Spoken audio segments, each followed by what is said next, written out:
Well, we got 7. That's fine. That'll do. That's fine. God dang it. I'm the one who's not supposed to Curse die. my near-deathness.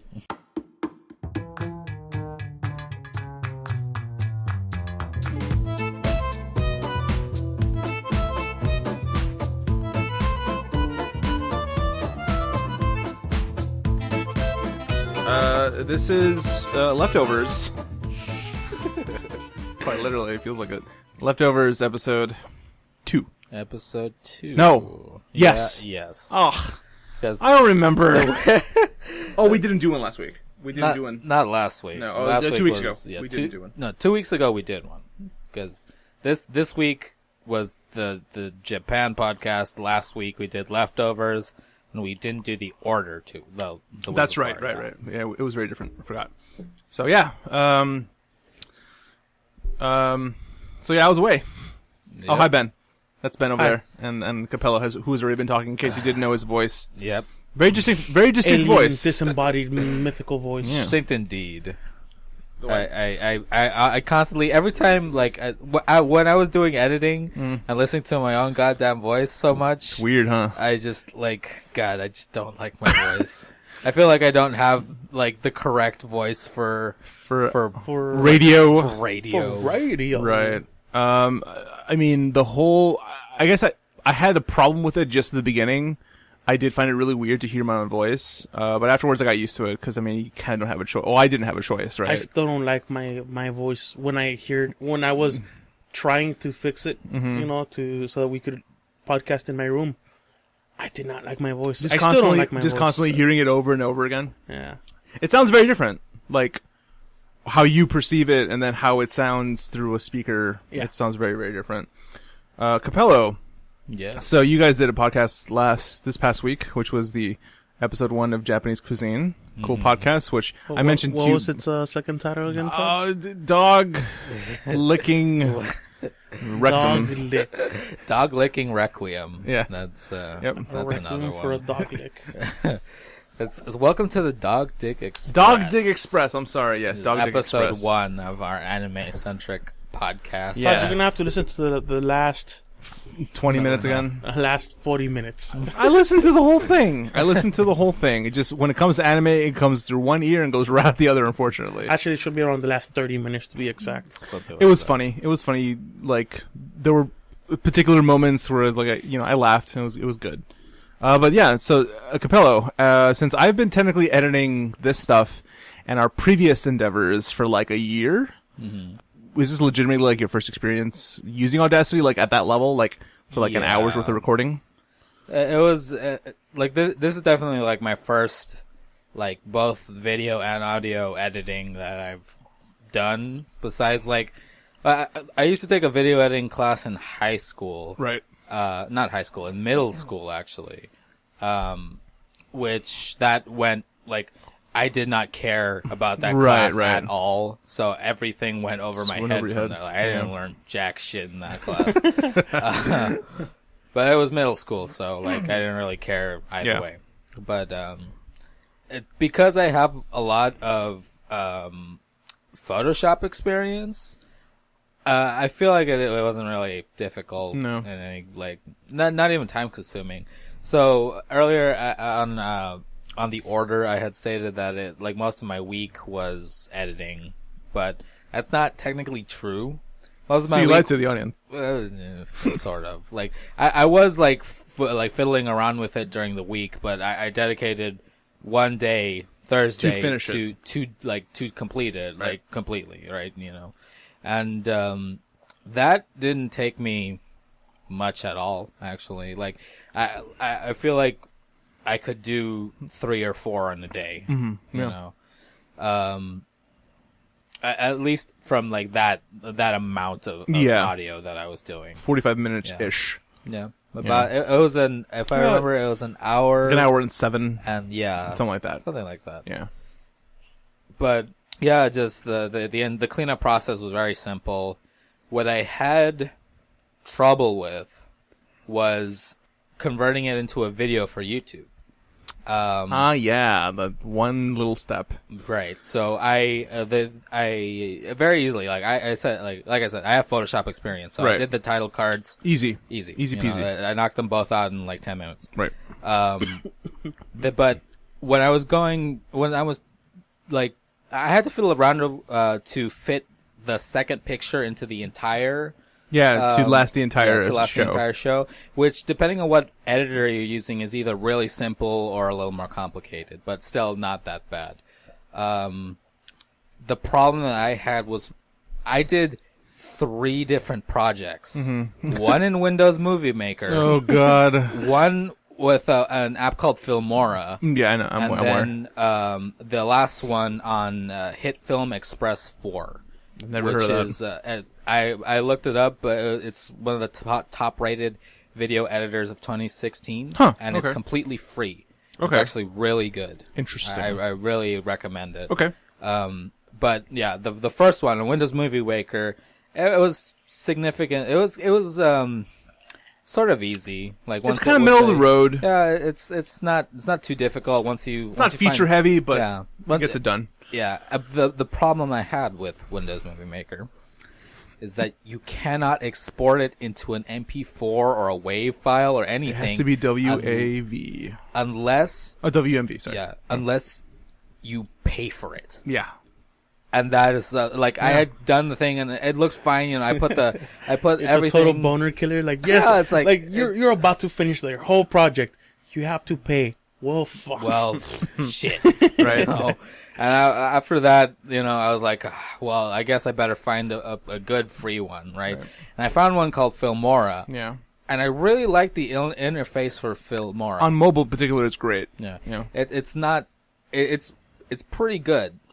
The problem was that for some reason, when I saw the upload for it, it gave you a gigantic fucking intrusive watermark. Ugh, I hate that.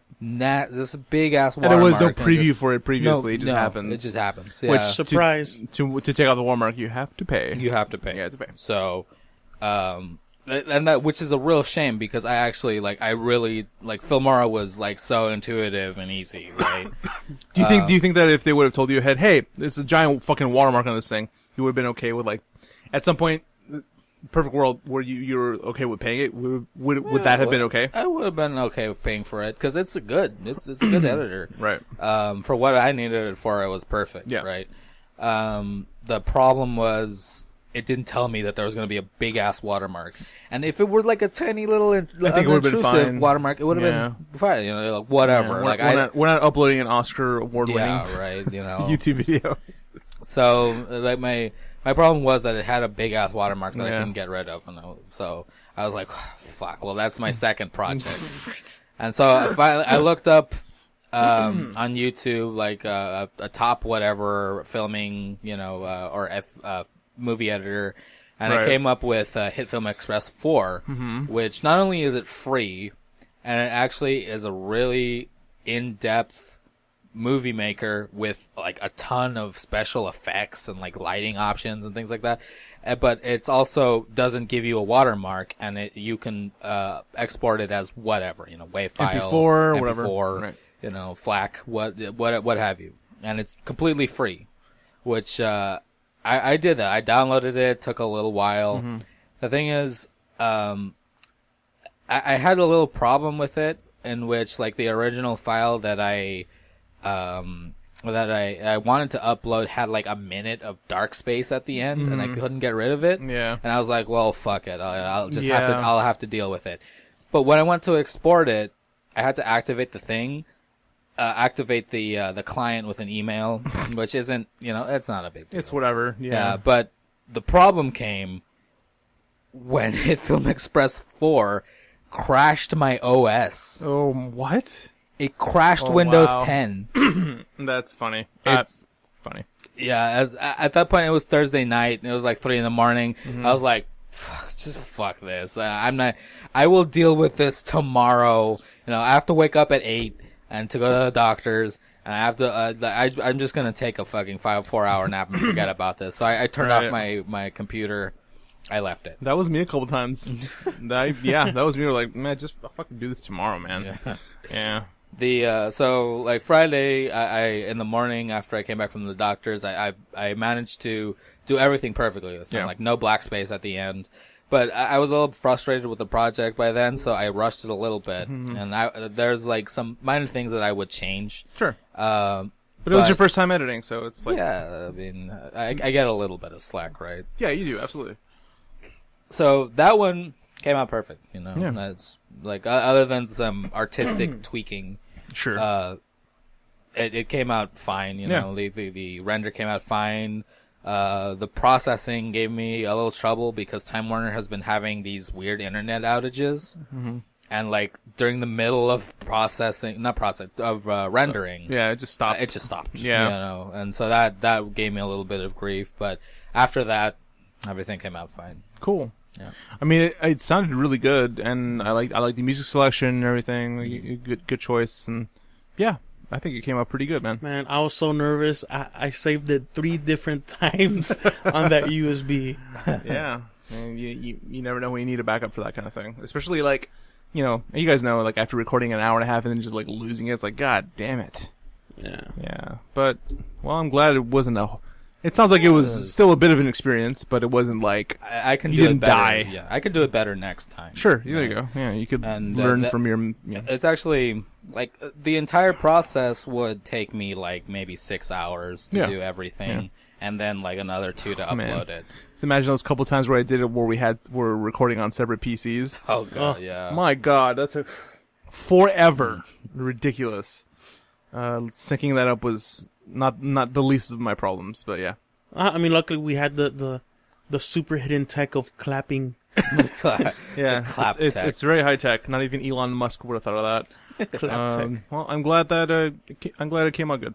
Yeah. No, there's a few things that should we do another one, which you should. I would, we would change. Which I was telling Ben that instead of Japanese cuisine, we call it animated cuisine. Animated cuisine, right? And then like the title card can be like a picture of like those sexy anime foods like from the movies, like from Miyazaki movies, or like you told me about an anime once that was all about food. Yeah, Shokugeki no Soma. There you go. Yeah.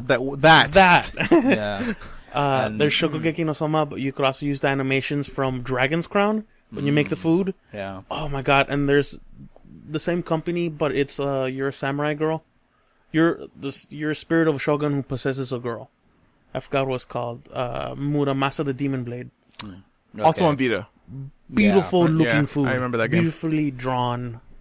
My god.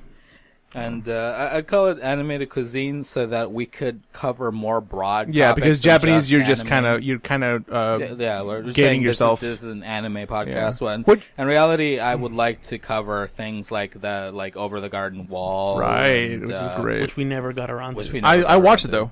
Yeah, no. Yeah. Well, you got around to, but we never got around to talking about it. Talking I would need a refresher at this point. No. I mean, that's not a bad thing. Yeah, no. You know, things like YouTube animations that are cool, you right. know, like Ruby or you know, things like that. Like cover a wider spectrum than just anime. Yeah, agreed. Mm-hmm. That's really cool. Yeah.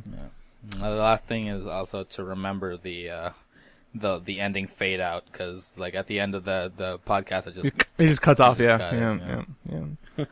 I know a lot of podcasts like that have gone on for a very long time that just do that. They don't do a fade out. They just cut, which I think is kind of funny. I think it's worth the like, it's such an insignificant little thing, but I was like, it just makes a difference. I think that a fade out would have been nice. It'd been pretty cool. Yeah. So I mean, if you're so adamant, you can just go back and re-edit it. True. But yeah, well, I'm glad you guys had time to record while I was away. Also, this also gives us a chance to just drag Todd through the world of animation. Hold on now. Calm down. Hold on there, Hong Kong food. The original plan for the title card was a picture of Inuyasha, right? Mm-hmm. And it was gonna be like our faces, but like superimposed, like photoshopped onto the anime characters, like a certain person's style from back then when they were very into the photoshopping on the phone. Horrible photoshopping. I miss doing that. Don't tempt me. I was gonna Photoshop your face onto a little fox child. Kilala? Or- no. On Shippo. Shippo? No. That or Frito find the one- Bandito. the Frito Bandito. I forgot about that little kid. Shippo. Shippo. Yeah, Little fox kid. I'm sure he gets more stuff like as the thing progresses, but well, He was just there for... that's another Inuyasha. Enough Inuyasha. That's enough Inuyasha. Welcome to the Bone Eaters Whale. Oh my goodness. That caught me so off guard. All right, Todd, what are your thoughts on the Bone Eaters Whale? I think that the whale should stop eating so much bone and just go home to his wife. Sure. Never mind. Why not? that whale should really stop being gay. God damn it. Yeah. Todd, so- you've been gone from us for a whole 2 weeks. What were your it's the week. adventures? I went to PAX South 2017, the third annual PAX in this region. For whatever reason, Penny Arcade said, "Hey, we're going to San Antonio," and I'm surprised they've kept it here, to be honest. But Is it still alive and well? definitely a bigger attendance than there was last year. Probably because Nintendo was there, like they were the first year with the Switch. Yeah. Interesting. Yeah, it was good this year. There was a lot going on. People were excited. Bigger tabletop section.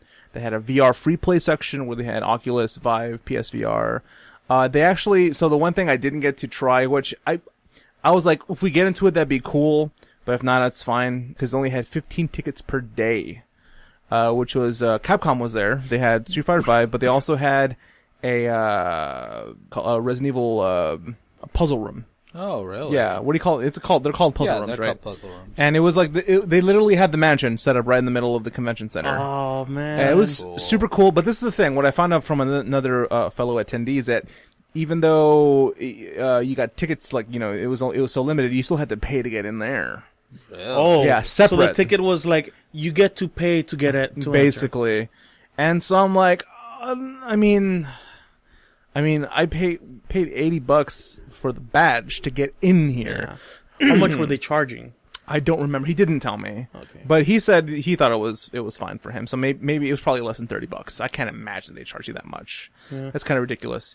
And I think this is the first time that they brought like legit Resident Evil merchandise also. That was the thing they were touting, because they weren't showing off a new... Okay, so Resident Evil was technically a new game, but it was already out before PAX started. Mm-hmm. But I guess it's just a way for them At to most, get them... what, like a week? Yeah, it's about a week Yeah. or so. So that was cool. The Nintendo booth was, I wouldn't say the smallest one, but it was like medium sized compared to a bunch of other ones there. So they had, it was all Switch. They were showing off ARMS, Zelda, 1-2 Switch, and another game, Splatoon, also Splatoon 2, and this other game called Snipper Clips. I think it's called Snipper Clips. Snipper Clip. Which looks really fun. It's a couch co-op game. Couch co-op game, yes. Which we just talked about right now, by the lack of couch co-op in modern day gaming. And I think they also had like one booth that had Bomberman R, but nobody was there. So the lines for, as you can imagine, to play anything Switch related were impossible. And that's because on the first day we were up super early. We were like in the first line, we were there like 5 o'clock. And by the time we got there, it was already capped. Ooh. So this is the thing, and it's not really a complaint, more of an observation. I love PAX, and I love the things that they do, and all the people that work for it. It's not an easy thing to take care of, to deal with so many people. It's controlled chaos. They need to have a better system, I think, for dealing with letting people into the convention center, into the show floor. Because just because they say don't run, no running, people still run.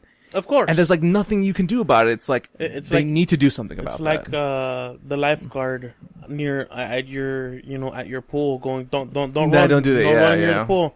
Fuck you. And like speed walking is okay, because I sped walk, because I was like, this is the second day I was like, this is bullshit. I'm gonna speed walk because I've been here since like 5 a.m. and it's fucking freezing outside. Like, I want to be able to at least be in line for it before it caps. Mm-hmm. So the second day I was the only one that woke up early. After the first day, no one wants to follow me anymore. Mm-hmm. So I woke up super fucking early, and it was raining outside. I didn't even know that it was like 45 degrees. And so I'm in like the first 10 people outside of the convention center before it even opens. So I'm like, okay, I'll be okay. And I was still like maybe 60th in line at just to play Zelda. That's not a bad. It's not place, terrible, though. but the thing is, so I still waited about 2 hours. Was it like a nice 20 or 10? 20-minute demo. Yeah, okay. 20 minutes, which is a good chunk. I believe Gaijin Hunter, one of the people that I follow on YouTube, he did essentially the same demo but in Japan. Oh, okay. Yeah, it's probably the same. They're probably just showing the same demo everywhere. The first 10 minutes of the demo, we were only allowed to play using the Pro controller, which is the $80 controller that you can buy from Nintendo if you want to pay that much for a controller. And the controller's fine. I've just never, ever been able to get used to that button layout. You know, the B being where the A is and the Y. I can't get that. I've never been able to get that in my entire life. But the last 10 minutes, they let you undock it from the dock, the Switch itself, the tablet. And it's weighty. It's got some weight to it. It doesn't feel like the light, flimsy, because I think that the Wii tablet was kind of light and flimsy. I wouldn't say flimsy, but definitely It's light. light. Yeah, light. It's the Fisher Price. Please Exactly. don't fuck this up. Basically, this one felt like you were holding an iPad in your hands. It had some weight to it. But the one thing I was kind of flabbergasted was how well the Joy-Cons fit into my giant hands. Because I think I have big hands. I think you said Shofu was talking about that, I right? continuously hear big-handed people go, the Joy-Cons feel great. They do. Yeah. They do. I had no problem adjusting from the Pro controller to the Joy-Cons. Obviously, they're still attached to the Wii U, to the Switch, so I never actually got a chance to use them separately, like with ARMS or anything. I was not going to wait 2 hours to play that game. But I think Zelda on the television in particular looked great. But the thing is, once you undock, it takes about 5, maybe 10 seconds for the video to move from the television to the tablet. Now, I don't know if the two problems I seem to have had during that time was, I don't know if it was just something with the headset that I was using, but when the video transferred over, the audio did not. Really? I think that might have been just the headset. I don't think it was something with the console itself. And the frame rate suffered, at least in my demo, in a certain area, a significant dip, which was like, oh, okay, I wasn't expecting that, because I was already having such a smooth experience on the TV, right? But overall, I mean, Zelda, like it's great. People are gonna love it. It's really great. I was less interested in playing Zelda and more interested in just looking at the console, feeling it out, hands on, exactly. And let me tell you that it's so small. Do the like buttons feel good? Would you say the buttons feel? The Joy-Cons are good. They're good for whatever size hand you have. You're good. You're fine. I'm just so surprised to how small it is. Because they had it displayed, right, in a case and everything. And it's like maybe half the size of my laptop. Wow. Like, it's like a lunchbox. That's how it looks. It's like a little lunchbox, and the box that it comes in, the retail box, is like half the size of the Wii U box. Like, it's just so small. And it's incredible. Like, everyone, when we were in line getting closer to get into it, as soon as everyone would get to that section, they would just stare at it. It's just like nobody could believe how small it was. Another thing is that the click it makes when it goes back into the dock is like the most satisfying click. If you're the kind of person that's like with iPhones that likes to click when you sleep the phone, I love that stuff. It's just it's just a thing that I like. You know what I mean? You understand? It's just very satisfying. So overall, I would say, yeah, I mean, the console, hardware-wise, is impressive aesthetic. A bit of a concern when it comes to the audio stuff. I don't know if that was just a problem with the headset. Totally could have been. And the frame rate dip on the tablet. Obviously, don't expect the tablet to run like as if you plugged it into HDMI on your TV. I don't think my situation with the frame rate was probably not unique. You know? So yeah, that was cool. It was cool. I'm really glad I got my hands on it because I'm not gonna get one at launch because it's impossible. You can anyway. You can't. They're all. Even if you want, it's impossible. All of them are sold out. But I think that I'm definitely inching towards more of a maybe whenever Mario comes out. You know, that sounds like a good time to pick one of those up. So yeah, if you were worried about the Joy-Cons and you got big hands, worry not. It feels really great. But that wasn't the only game I played. I did play also on the Switch. I played Has Been Heroes, which is a new game from Frozen Byte. I believe they're from Finland. They previously have done Trine, which is a very cool game. And this game is another game published by Game Trust, which is the GameStop brand. And guys, that's probably the best game I played at PAX. Yeah, it was It's cool. so fucking cool. It's like, the way I described it, to some other people was, it's like reverse, Tower Defense Plants vs. Zombies, with Darkest Dungeon. Oh. So, like, you are in control of 4 characters and 2 healers. I think that's how the setup was. And you guys are going down 4 lanes. But they're coming at, like, you guys are you and the enemies from each end of the screen, you guys are coming towards each other.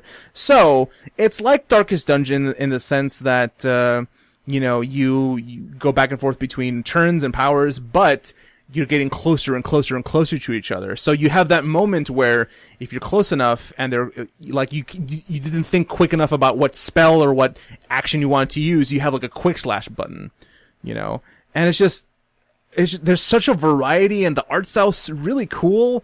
And as somebody who's like adores Darkest Dungeon, and it's just that kind of vibe of that kind of game, really unique.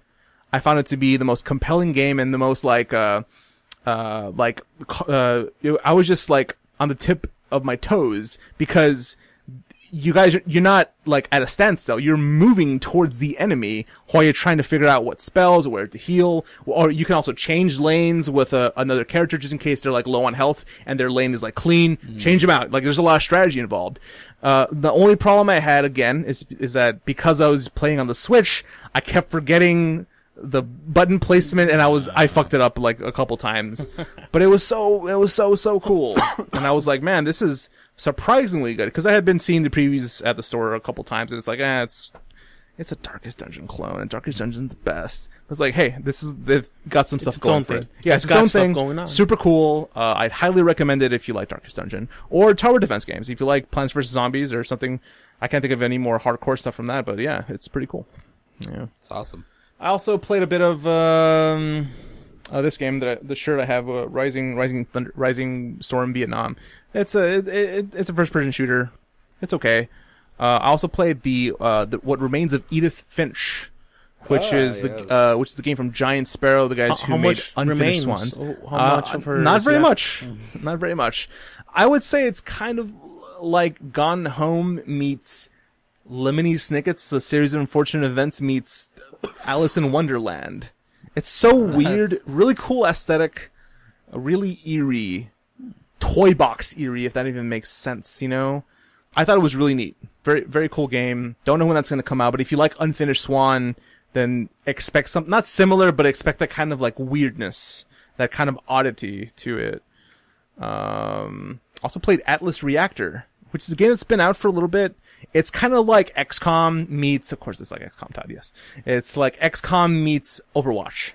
Yeah, it's like a hero fighter, but it's turn-based. Yeah, it was so cool. Yeah. And What was this called again? Atlas Reactor. It's in early access, I believe. I've seen, there was like a weekend where like all the big streamers were playing Atlas Reactor. And it looks like a really interesting like strategy. It's so colorful. Yeah. I had known about it previously, right? But when I was in line waiting for Zelda, the Trion booth, because that's the publisher, is literally right across from there, and they had this giant screen playing like the opening animation, the cutscene. It's kind of Overwatchy, like it just characters going back and forth and banter and stuff. It looks super cool, and I'm like, I'm gonna go check that out. And the last time I went to check it out, I'm like, this is right up my alley. So when I get a chance, I'm definitely gonna pick that up on early access on Steam. Super cool.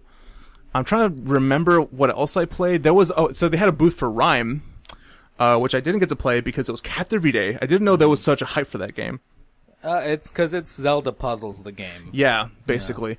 Yeah. I will say that the music in it is incredible. You can hear it from across the show floor. It was absolutely incredible. Also, it reminded me a little bit of like Ico. A little bit, yeah. It's got that vibe to it. It very much has an Ico vibe. It does. Yeah. I think that's kind of it with games. I'm trying to remember if I'm pretty sure I played another game, but I just don't remember. But definitely Has Been Heroes was the highlight of the show for me. It was just super cool. But yeah, it was a cool show. You know what? This is my like 6th PAX, I think now, or 7th. And I've been very fortunate to be able to go to so many, at least in a row. But most of the time when I've gone, it's always been like really fun, right? It's always been really fun. And the panels I go to, we've been to panels together, like, it's been comedy based and entertainment and personality based. But this year I think I got the most out of PAX on a more fundamental, like emotional level. Friday, I was supposed to go to the Twitch Town Hall, which they do every year now, but I didn't pay attention to the schedule, and I went to the wrong theater. Oh. I went to the wrong panel. I had no idea, but it was totally like the right panel because it was a community panel about all these different little organizations that like kind of exist at PAX. And like the Cookie Brigade, you know, like you get cookies in line, and you could they solicit donations, and it all goes to Child's Play charities. And there's a couple of other little organizations that get together for PAX, and it was really cool, really like humbling, kind of seeing people come together for free to do some good.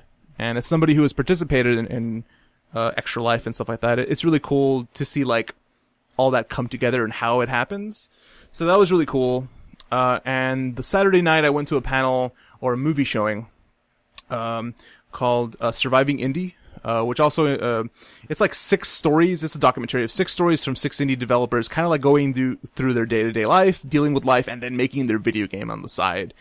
Which it also includes the guy who makes a Nuclear Throne, which is Rami Ismail from Vlambeer of Luftraus's fame. I love that game so much. I just love saying the name of that game. And it was very heartfelt. You fucking Nazi. It sounds so cool, Luftraus's. If you hear Jim Sterling say it, it sounds even better. I think I have a show Todd would like to see. Luftraus's? Save that for just desserts. I'm pouring soda, sorry. You should actually put it up to the mic so you can hear all of it. Just the pouring. You can hear the fizzy. It was a little long. It was like 2.5 hours, maybe. I didn't expect it to go on that long, but it followed like 6 different devs, and it was just so like when you think about game development and or the people in general, maybe people that are not part of like gaming or like interested in gaming like we are. I think most of them just see stuff like E3, right? And they see like the success of a game. They don't see the workings, the blood, the sweat and tears that go into it. And the devs that were shown off in this documentary, they were like, they're just regular people with shitty jobs just like everyone else, and they're just trying to do this passion thing on the side. And I got emotional a couple times because it was just really, very relatable. And they had the devs afterwards for a Q&A, and it was just great. It was probably one of the best panels I've gone to, the best feel-good panels, right? The last panel I mentioned was one I went to on Sunday, which is super cool, super, super, super cool, which I think we've talked about it briefly before, there's a book out it's about the history of EVE Online. Okay. And so the author was there giving a brief history lesson on the biggest battle to ever take place in EVE Online, and my God, was it incredible. You would not you could not like fathom how much political intrigue there is. Absolutely incredible things. It's like it starts off with these little like somebody snubs somebody off of a trade, and then suddenly like there's one faction against another, and then it's like an entire fucking like it's an entire section of the universe at war for like 12 months. Bonkers. Literally 12 months. So this a particular conflict was a big deal a couple years ago. I guess most people that don't play the game know about it too well. It literally lasted 2 years, and there was a solid 8 months, real time, 24-hour battles going on within the universe of EVE Online. So people, on this side of the hemisphere playing, and then when they went to sleep, their fellow faction members on the other side of the world would pick up after them. Essentially shifts, basically. Yeah. People took weeks off of work, vacation time, just to be part of this giant battle. War. And war never changes. It never changes. But my God, and the author, I think his name is Andrew something. I'm gonna forget his name, but he just conveyed everything so well. First, he explained to people there, like, hey, actually, so this is the thing. So I was like one of the first people on, and I thought, I don't think this is going to be a packed thing because a lot of people aren't actually into this. and it slowly started filling up. It was the most packed panel PAX South has ever had, I think. Really? There were people standing in the back. I think at some point in the middle of the rows, they had people like, Sitting Indian down. style. Yeah. And the first thing he asks was like, okay, how many of you play EVE Online? And take a wild guess to how many people raise their hand. Raise your hands. Say maybe a quarter, at most. 10 people. Really? 10, like maybe 10, 15 people. That's not too surprising. It's not too surprising. So it just shows how interesting this stuff is. And How did they advertise it? Was it like the 2-year war, the history of the 2-year war? it was just called an excerpt from the book. Oh, okay. Which and it's funny because after the presentation, he was like, "And that's just one chapter of the book." And I was like, "My God, I have to get this thing now. I need to get this book." It was great advertising for the book, but he just told the stories of the factions and the certain figures, the political figures, the military figures so well. And while I'll never play that game, I will always be interested in what's going on in there. It's just so it's another living, breathing world. Yeah, And with a very passionate, very passionate, very fan complicated. base, yes. Like he showed us video clips of the battles and like video clips of propaganda that each side made against each other. Oh my God. so that great. sounds so good. Oh, No, it's there's- ridiculously good. But like we say, There was this was a severe 2-year. mudslinging. This was a 2-year war because it was a war. There was mudslinging. There was propaganda. Oh There is political intrigue. There are heroes. Yeah. There are generals. There are villains. Which There were was- uprisings. There were like squad B. You're gonna move here. Your plan of attack is to just survive for this much time, buying this time to go in through this. Quite literally, do this. there were a lot of moments like that. And you know how it all started? That sounds so fucking It all good. started with a pissed off spy. Just beautiful stuff. That was It's so the great. most that was the most just I was just Is the name of the spy known? Like the spy that started the 2-year war? I forgot his name. Like it's not his real name, right? It's his like online name. I forgot Yeah. what he was called. Poon Well, Chaser naturally. 89. Naturally, I would Deep throat. imagine. Deep Yeah. throat. Deep throat. but Not a kid 86. 1986. It's really, really great, and I almost wish it was more than an hour, because the hour felt like it was not enough. Like, it was just incredible. Maybe I'll put the link up. I doubt it's like archived. There was no recording for that one, but I really wish I would have recorded that whole thing. Incredible. And I'm the only one out of my group that went to it, and when I got out, I was like, oh, Marcos, you missed this. You would fucking love this. But you would have loved that too. It was incredible. Yeah. I love that kind of stuff. It's so good. If I go to a PAX again and he ever goes to, if he ever attends it again, I am fucking there. I don't care if it's the same goddamn story. But I'll read a different chapter. read a different, this yes, time. read a different, please. Direct reading from the book. But some other like small, which I'm not going to say here due to time. But I had some other like smaller, like personal, social kind of moments with other people that I never met before.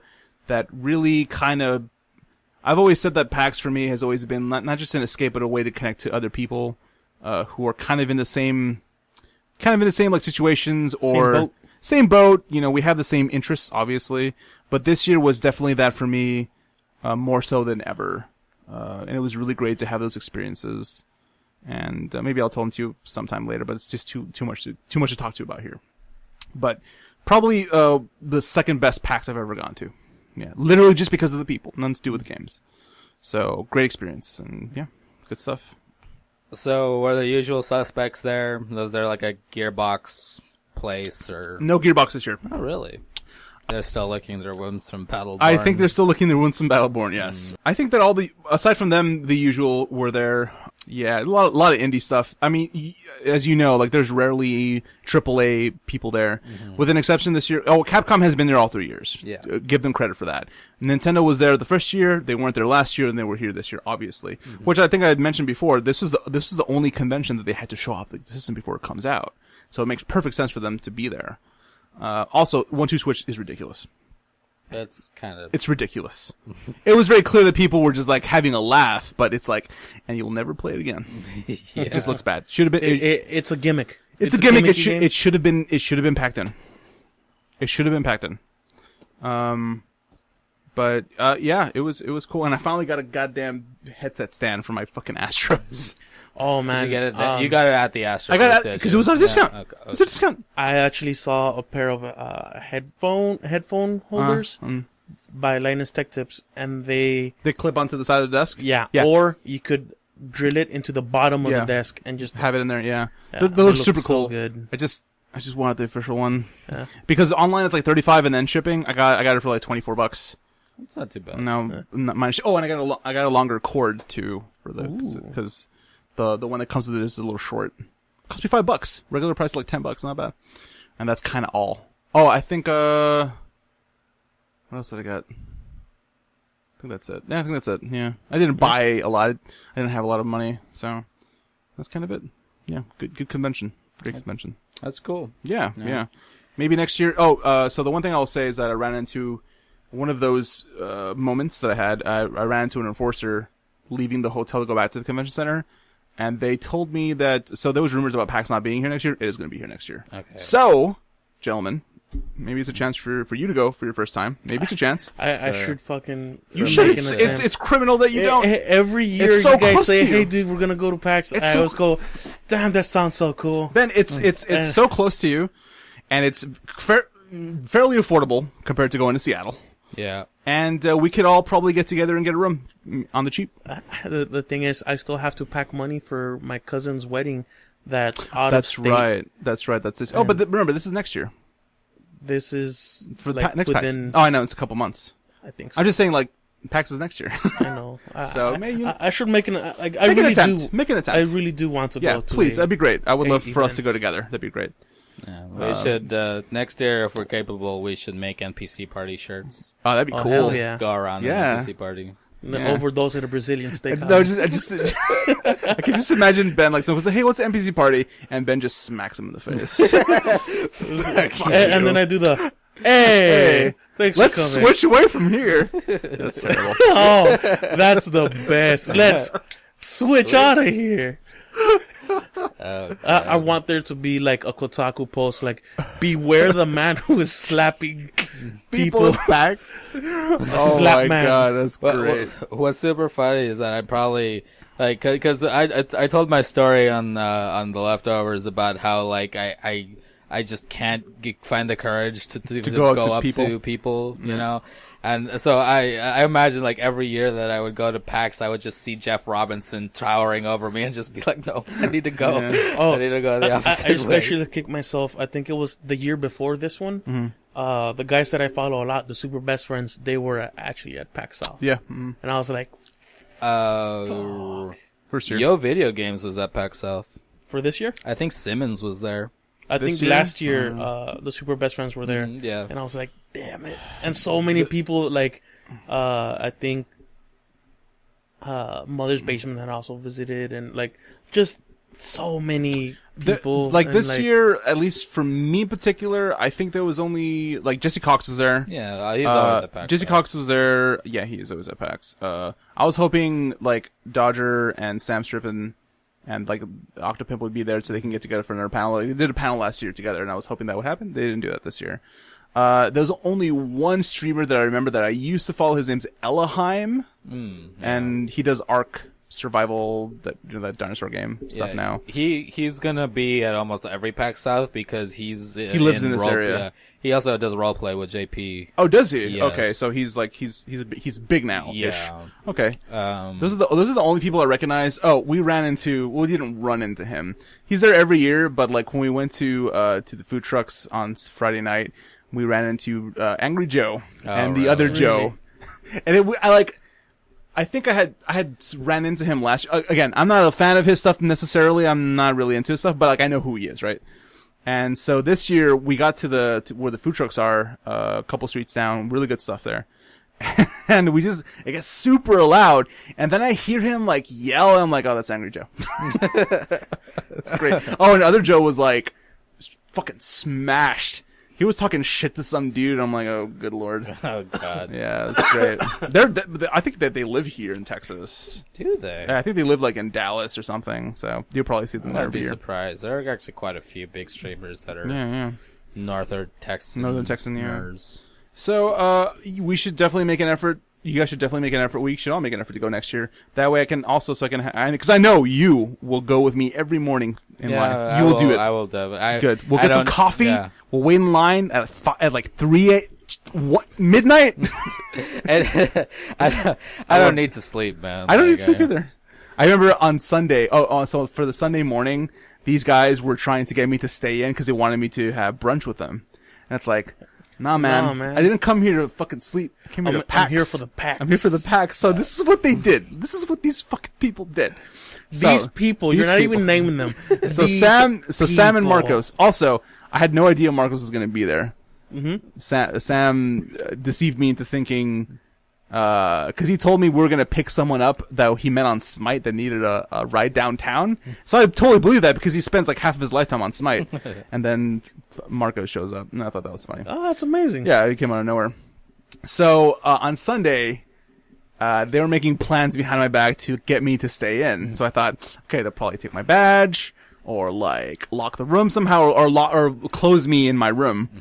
And so their genius plan was to take away my shoes because I always left my shoes in the kitchen of the room. If you only had one pair, that would have been. Oh, but I had two, my friend. There you go. I guess they forgot that I had two, and so I went outside that morning, and Marcos was sleeping in the living room. You should have lied to them. I was like, nah, I went barefoot. You thought you were gonna stop me, fucker? Oh no! You know what I should have done? Coming back to the hotel, I should have taken off my shoes, put them in my backpack, and walk around barefoot. That would have been pretty great. That would have been fantastic. You thought that was gonna stop me? Yeah, that was gonna and stop me. then you just stare into their eyes and then whisper, "It didn't stop me."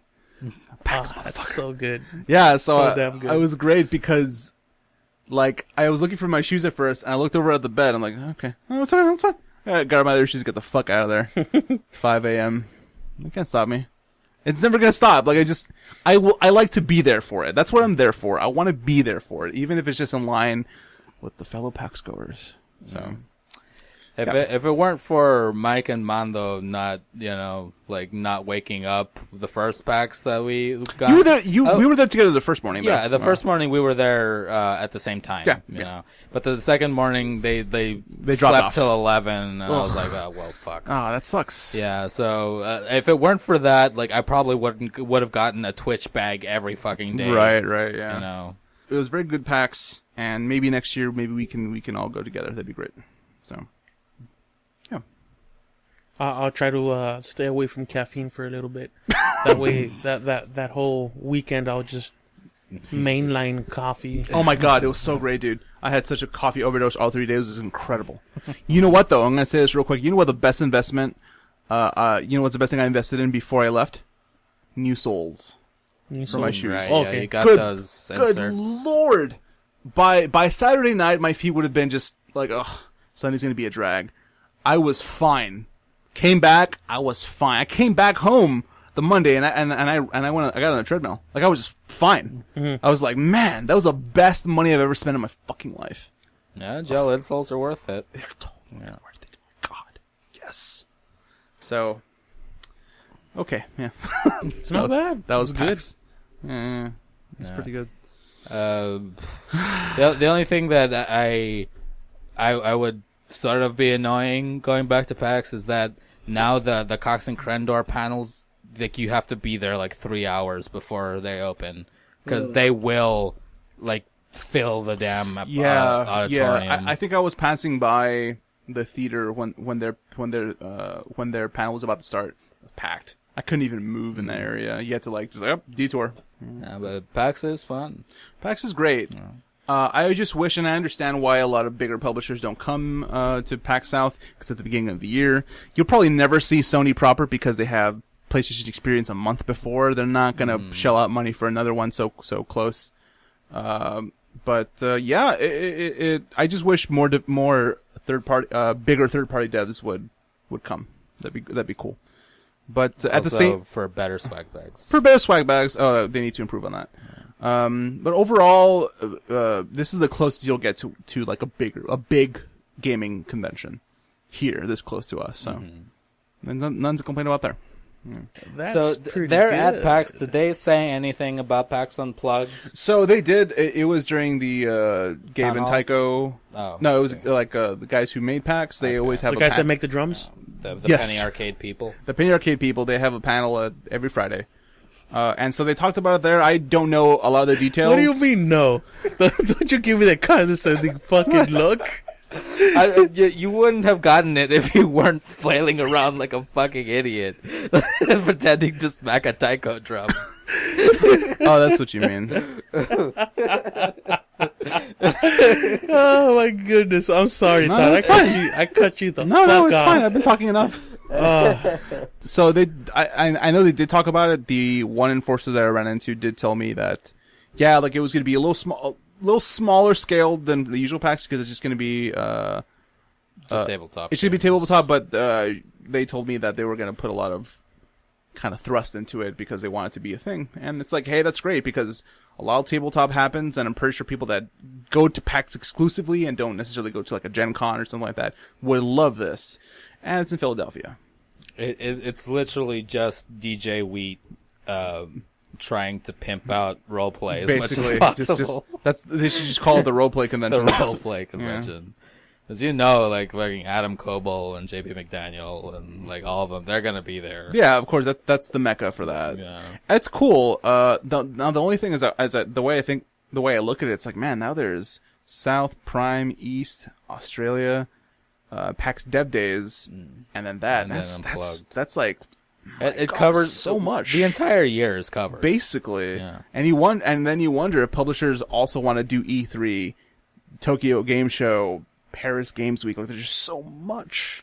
Then again, like Penny Arcade is just America, so like Australia. and Australia. Yeah, but all the European devs, they have their Gamescom. own. They have Gamescom. Yeah, that's you true. know, they But at the same time, it's like it's a lot.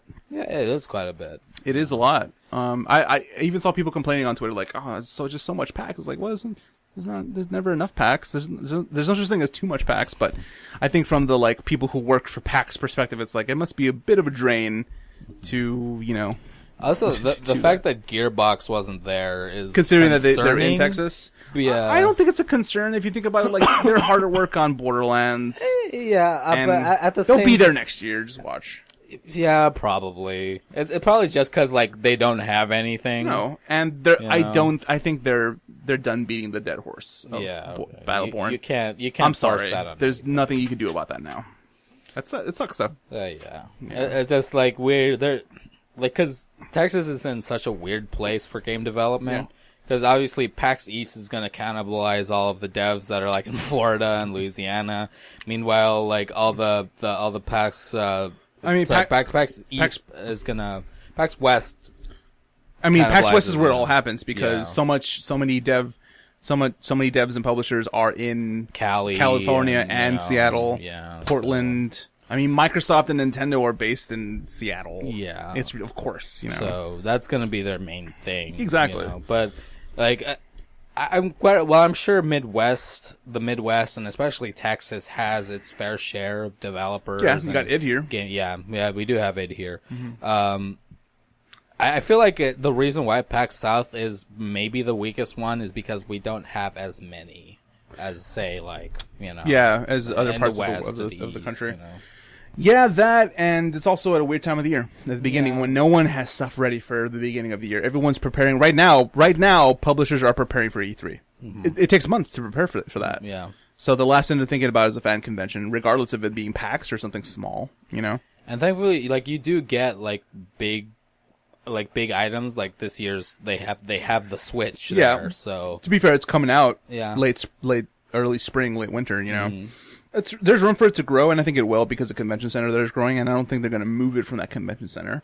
Plus, it's good business for San Antonio. San Antonio is actually a really good place. It's a good place to have it. Yeah, it's okay. It's okay. Yeah, I don't mind San Antonio. They have good food there. Is this like, please don't move PAX? Basically. Like we don't have anything. We deserve this. we have Alamo City Comic Con. That's the other big convention that we have, and that's it. And everything else is a smaller convention. And I've said this before. A lot of the other cons that happen around here, even like in San Antonio and stuff, this is insulting. I'm sorry, but most of those I just call them vendor cons because mostly. they're all just you're just basically window shopping. It's a good chunk of them are vendor cons. Yeah, like there are some like really, like I said, like Alamo City Comic Con is the biggest one, and they get a lot of big names. Yeah, like a lot of big names in the nerd comic culture. Industry, you know. But we don't have a gaming one, and it's really nice that we have PAX South. Yeah, it's 4 hours from us, but it's 4 hours from us. It's not a bad. It's not a plane flight that'll cost you $500. Yeah. So yeah, make an effort to go to it next year, guys. We'll plan something, put something together. You know, we'll kill people if we need to, sling drugs. Like I said, overdose at a Brazilian steakhouse. There you go. We didn't go to it this year. Really? I thought you guys said you were gonna go for breakfast. We decided to. Well, they were. We decided to skip it because we just wanted to try it because we've already gone to it twice, and we were just trying to hit spots that we hadn't gone to, with an exception of the barbecue and the taco place, which is excellent. Torchy's is excellent. I almost died because Sam ordered like 8 tacos, 4 for each, and they were like cheese upon cheese upon cheese. Oh. And I survived it. He did not. Way stronger. Oh, poor Sam. Poor Sam. Well, he's the one who wanted it. Technically, that's the stuff I played, and it took about an hour to explain all that. PAX is a big event. It's a big event. The one thing I will say is that remember I was talking about Watch Dogs earlier? Mm-hmm. Well, I picked it up when it was on sale. You should play a little bit of one and then jump to 2. Yeah. I love the color. I love the music in the game. Of 2? Of 2. Oh, yeah. Oh, it's 2 so good. nice. The characters are like... I mean, I've seen a lot of people say 2 is what we wanted from the first one. Yeah. And it's good. Yeah, it gets a lot of flack because 1 was I think that's what hurt the most. The flack, unfortunately, is inherited. Part 2 the most. Yeah, it did. Which is undeserved, considering as its own standalone game, it's actually decent. The sales did suffer because of the impressions for the first game. It's super colorful. I think the characters are actually...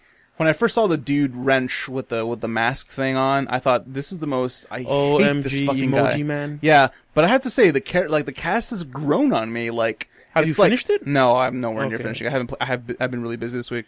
But the cast they kind of remind me of almost like Stranger Things cast, where I'm like, I just like the cast. Mm-hmm. The story is kind of whatever, to be honest, but the only thing I will say that's a huge disconnect for me is that it's so colorful and so playful, and it has humor, but then it's like, oh, you can 3D print a machine gun. Well, yeah, that's a disconnect. Remember for me. how we were telling you to play it? Yeah, I should totally play it. No, that's how I'm playing it. And I'm playing it with just a taser, the RC car, and the drone. That's how I'm playing it. That's not touching anything gun else. Is so good. It does the job. That's the way I'm playing it. Your melee, the thunderclacker or something like that. It's like a yo-yo or something. I don't know what the fuck it is. Originally, it's called a monkey fist. That's weird. Monkey fist. Yeah, it's a small one, but you can make one out of a cue ball, and it's called. People call it a gorilla fist, right? Because it's just. It's a small flail. That's literally all it is. It's a small flail. Right. It's a cue ball and a sock. Basically. Quite literally. Yeah. It's a colorful cue ball with some mecate tied onto it. Some mecate. I think that the game is really cool. I'm not going to it's not game of the year material for me or anything, but it's just fun. Also, I needed something fun, which is the only reason I picked it up, because I came back and I only get post-PAX depression when I leave from Seattle. But I was feeling a little gloomy, and I'm like, I don't want to play Dishonored, because Dishonored is like the gloomiest game you could ever play. So I'm like, you know what? I'm going to trade in this random shit that I have, and I'll get Watch Dogs. And it's just a fun game to play. The disconnect is such a disconnect for me, though. I just feel like it's so weird that, like, oh, we're trying to get the trust of the people to download this DedSec app, but we're also killing everyone in the streets. Like, it just doesn't make any sense to me. Well, that's from a reviewer that I saw, and I also agree with him that, like, that's That's the the game. safe route that they took. Yeah. But the game would have been better if they would have decided not to. Yeah. The thing Play is, with gadgets. it's a sandbox, and you need your fun with Yeah, guns. it still needs to be able to compete with like a GTA, even though I don't think it can. does. But I mean, your taser and your phone yeah, for all your hacks. That's all you need. That's super good, man. and also it prolongs the game. Like it just makes it a lot longer, and it makes it a little more challenging. your little gadgets that you Yeah, end up, I love like, the drone. getting I love the drone, dude. your what was it? Small EMP Oh, the EMP grenades stuff, that yeah, you make, yeah. and just all the stuff in there. Yeah, it's a fun game. I think it kind of in a way it does make up for the faults of the first game, which are a lot. At least it has a way more interesting character than Fuckface McGee, whatever the hell his name is. But yeah, that's the only thing I've played because since. it's not as serious, I guess you could Yeah, say. I like the serious, character's but not as serious. but like it's colorful. Mm-hmm. Yeah, it feels like a modern day San Francisco, wherever it's based in. Yeah, San Francisco. And I think people were saying that like that looks like a street that I've been in, and Yeah. like this. Oh is, yeah, a lot of the review, like main review people live in San Francisco, so they're like, oh yeah, I've been down the street. Oh, it's so weird walking down the street that I take to work every day. with a printed handgun, and then you just Right. shooting people Yeah, down, it's a cool game. getting to actually pet the dogs. Right? Yeah. Did you pet the dog? Yes, I did. Oh, Got a trophy for it too. So yeah, so that's all I played since. Bits chunks here and there. So That's pretty It good. is pretty good. So did you end up taking video at PAX? I did. I took way more than I did every previous year. Just not. It's just that there wasn't as much interesting stuff to take because the only elaborate booth in particular was the Resident Evil one, but you couldn't even get into it. So I took a lot more footage than I did ever. Like I filled up my phone. Oh, Like I filled it up, and I put together a little video, and I put it on my personal YouTube, just like a little vlog. But I have some footage to sift through, and I just need to transfer it over to my PC because I need to finally put music back into my phone. But yeah, that little revolver tripod did the job for me. Holy crap, Yeah. it's great. It's great. It was so great because it fit in my pocket of my jacket. Oh, it's so great watching people struggle with like these giant tripods. It's like, I mean, it's better quality, but like it fits in my pocket, man. Look at this not douchey selfie stick. Oh my god, there were so many people with selfie sticks, and then Sam was like, "I'm so glad you have that fucking thing instead of a selfie stick." I was like, "Yeah, it's great because it doesn't look as obtrusive, you know." Look, I'm in Texas trying to be a Seattle hipster. oddly enough, I saw this cool little gadget, and it's like a self-stabilizing stick. Yes, yeah, But like you open it and you slide it down, and it's a weight at the bottom, a ring, and then it it sticks out, and you Yeah. can put your phone on it, and you hold it from the from the ring, right. and the weight at the bottom helps stabilize, Keep it, yeah. the cell The phone camera, itself. yeah. So you can walk while holding the ring like that and just record video, and it works. Yeah, that's a really good one. There's really advanced gimbals that I've seen that are like That was supposed to be $400. Yeah, Ridiculous. it's supposed to be a super economic Yeah, in yeah. price range, I've seen a that lot one. of big big YouTubers use that kind of stuff because it's very economic, like you say. But the gimbal that I've seen from CES is like $300. It's like, oh my god, it looks so amazing, but it's $300 fucking dollars. Yeah. So Should make our own NPC party brand where it's literally just a stick and like some twine and then like a big rock at the bottom, and then we sell it and it's economic. It's also ergonomic. no, It's ergonomic. and on the back we have a taped lollipop there. You know, it's like it's a thank you. It's a Mexican mango lollipop. There you go. You know what's up. And we market it directly to the hipsters. Yep, and the white people And the white. that don't know what this awesome candy is. Hell yeah. Yeah. It's a cool $300. Cool $300. Yeah. Yep. Back us up on Fig, and you'll get a special edition. On Fig. On Fig. I didn't realize we're making this into a game. I don't know what you can and can't back up in Fig. Fig is just for games, dude. Well, You're thinking like an Indiegogo. Indiegogo. Or Or Kickstarter. a Kickstarter. there you go. I was thinking of one that wasn't Kickstarter, like anything but Kickstarter. Yeah. The caveman stabilizing mount Right. by the NPC party. No, I took a lot of cool time lapses too while I was there.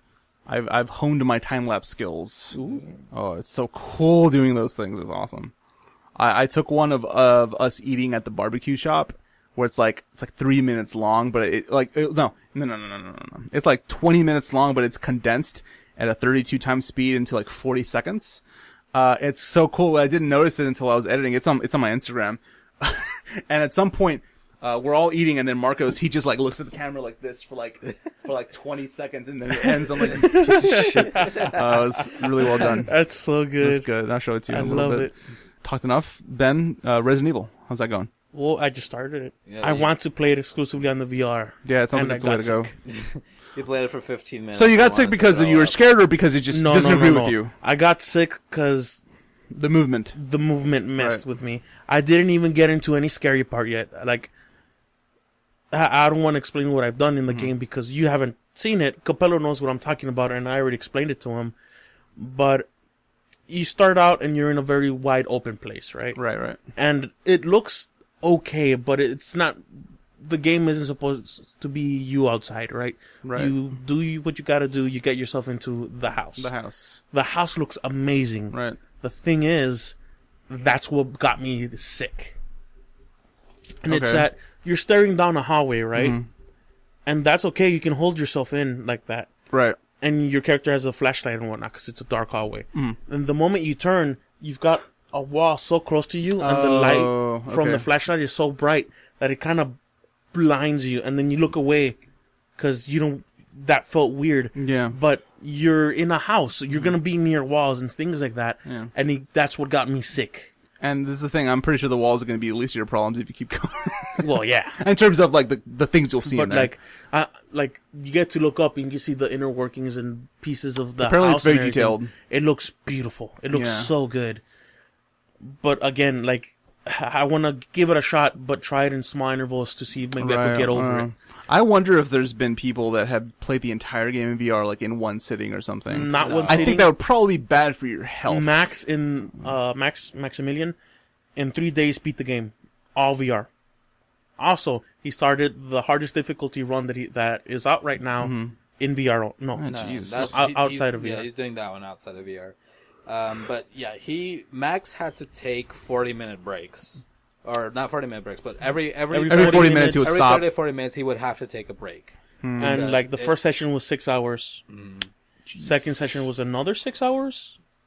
3 Yeah, hours. I think he went a bit longer. It's so weird to me, like where 6 sessions of regular game is kind of whatever to any of us, but then when I hear someone talk about it in VR, it's like, Jesus Christ, are you okay? That's yeah, and I mean, and he repeated this throughout the whole game. The whole game is, if you're playing this game in VR, I salute you, because it's just terrifying. So, I heard it's absolutely terrifying.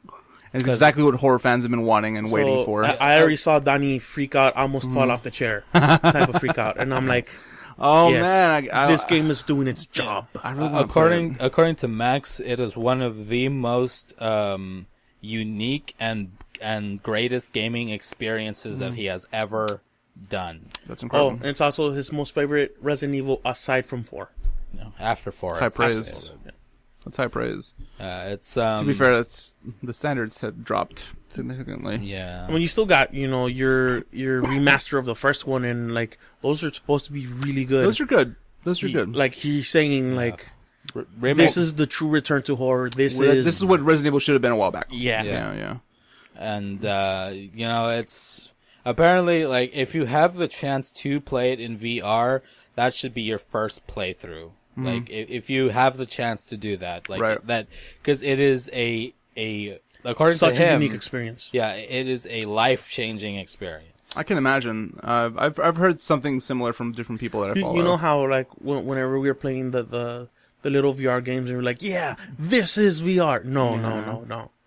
Resident Evil 7 is VR. And this is welcome to true right. VR. And this is the thing. I think that if Resident Evil is probably gonna do well sales wise. I would imagine at least the next month's MPDs. But I think that if it does well, particularly because of VR, then AAA VR just blown wide open because everyone's Yeah. going to see like, hey, Resident Evil did it. I That- mean, Capcom did it. We can do it too. Yeah, that's the The, gatekeeper. yeah. You know? Speaking of cells, there's a small little problem with it in that it's already been cracked. What's been cracked? Resident Evil 7. Oh, okay. It was running some super good system for anti-piracy. I think I Apparently had it's been cracked heard about already. that. And Yeah. it's unfortunate because like you should support that game Yeah. because that is a Resident Evil that you want. Yeah. I'm deciding for you. This is the Resident Evil that you Right. want. Well, I do. Amazing. I do want to play it eventually, but it sounds like VR is the only way to go. Then at this point, apparently I don't even it's, want to experience it if it's not in VR. I just have to. Apparently, it is more than palpable as Yeah, a of course. game Because if out not, of then VR. it would not be Yeah. plausible to sell correctly. It is perfectly fine. Like the aiming is a little worse actually because the VR Dude, aiming you get is the aiming intuitive. is so damn good. Yeah, Really, wow. it's really intuitive. But it's more than good enough as a non VR game. Standalone standard game. The best way. It's unfortunate that Capcom actually had problems with the amount of copies shipped. Really? Yeah, they lost stock a little bit. Oh, jeez. Because they only sold a certain amount of. They only sent out a certain amount, which was like 2 million, which doesn't sound like it should be a big deal, but apparently it kind of was. I didn't hear It kind of hurt about them that. that they didn't ship as many. Right. But hopefully that's just something that another wave of Another things wave will of- fix. You know. Huh. Interesting. Actually, I actually imagine the Switch to have a similar problem where they yeah, sold out probably. their 2 million, but it wasn't anywhere near enough. Mm-hmm.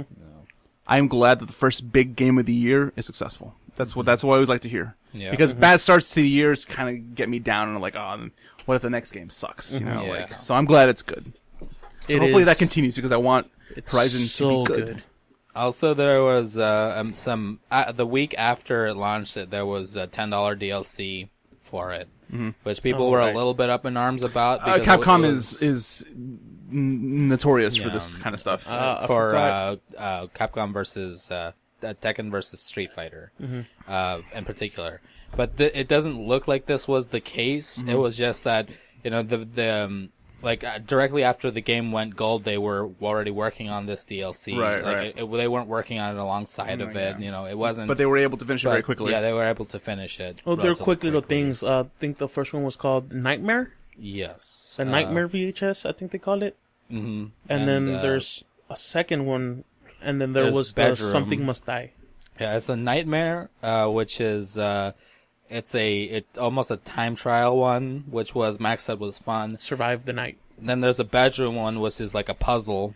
Oh, yeah, yeah, I've heard of this one. It's a bunch of puzzles Yeah. put together. And then, What I've heard real quick is actually it's a bunch of rehash puzzles though. No, they're not no, really. it's they're. I mean, they're the same concepts and stuff, but they're reworked done a little bit. differently. Yeah, Gotcha. Okay. And then there was the Ethan Must Die mode, Ethan Must Die. which is like Devil joke May at- Cry's Dante Must Die mode. Yeah, I heard about where this one it's too. super hard, and apparently Max really liked that one too. Cool. Despite the fact that it's like super early DLC and it's $10, according to Max at least, it's worth up to $10. If you're a price. Resident Evil person. And then later, which I believe is going to be like later this year, like around maybe summer, there's going to be a story DLC No. called Not a Hero, which is going to be free, and it's going to be Chris Redfield's part in the franchise. It's gonna be so good. So I guess there's probably no way to not. You haven't gone that far in it. What? I don't know if you guys would know, or without really spoiling it, maybe you could just nod at me.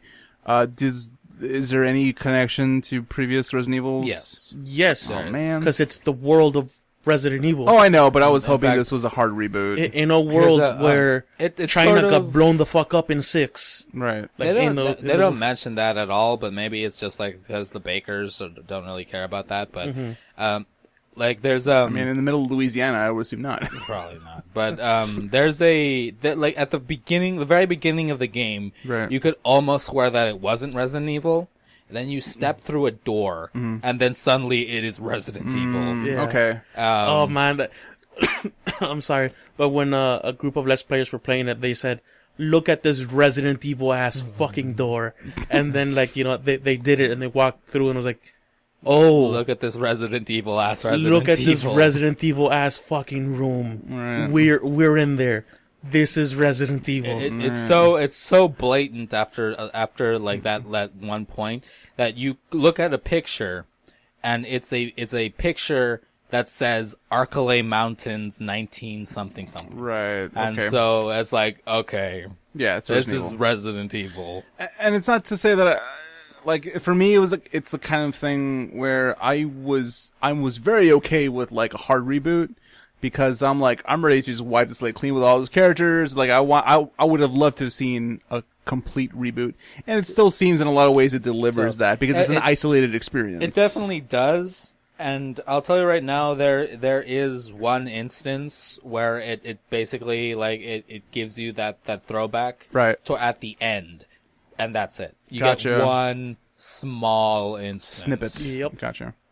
Outside of the clear, like, virus fuckery that's going on.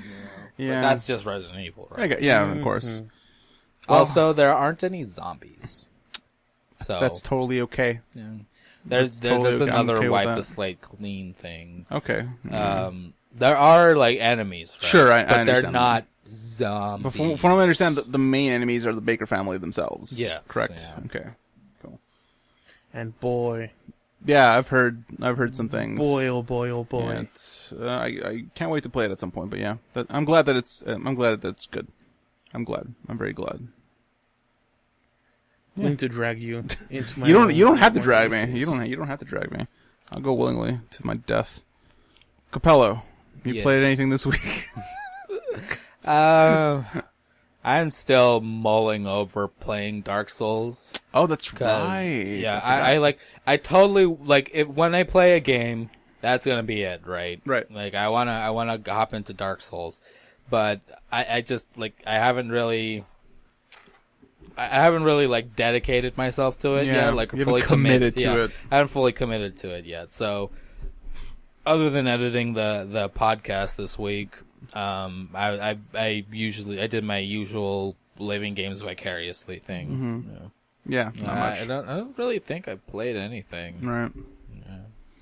Yeah, like this week, got back to work after the convention, so I had to like kind of make up for the time that I was gone, and so yeah, the very little game I have doing, like I said earlier, was Watch Dogs. It's kind of okay to like disconnect for a bit and not play anything.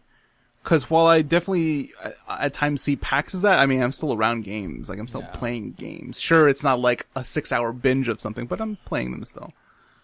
So yeah, this week I've just been not gaming, just here and there, Yeah, it's kind of preparing for the storm that is all the rest of the games that are coming out.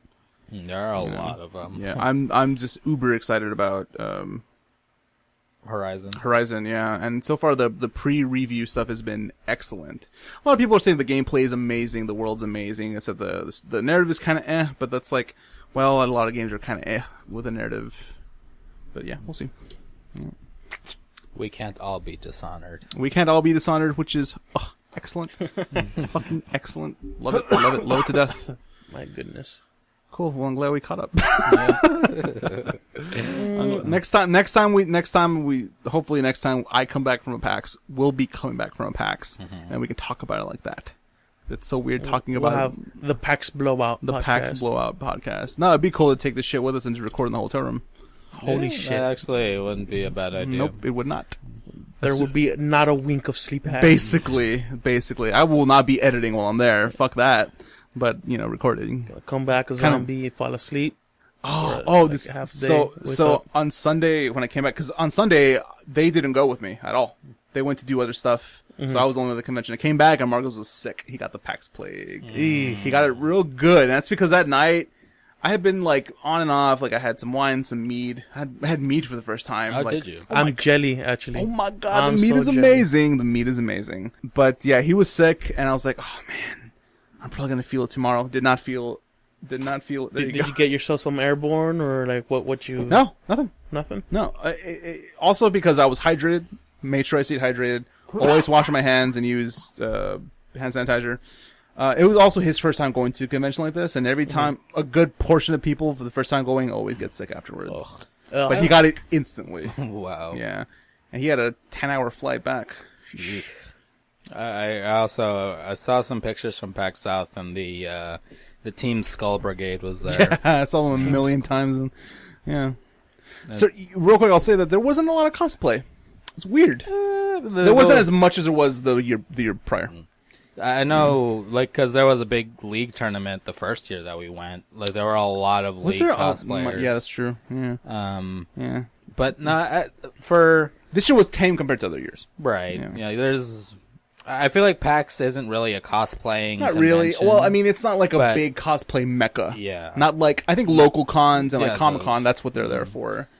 So like there will always be There'll always be cosplaying. But like no shit. If there was I really like the Dead Sec like outfits. yeah, it's super simple to do. And yeah, if Watch Dogs 2 had any semblance of like support to it, probably would have been fun to like dress as Dead Sec. Yeah, that'd be really cool. You know, just put I mean, Dead like, Sec stickers around. There you go, In yeah. the game, they have their own wardrobe line. Yeah, it's so You weird. could just dress yourself in Dead Sec. Yeah, you memorabilia. can.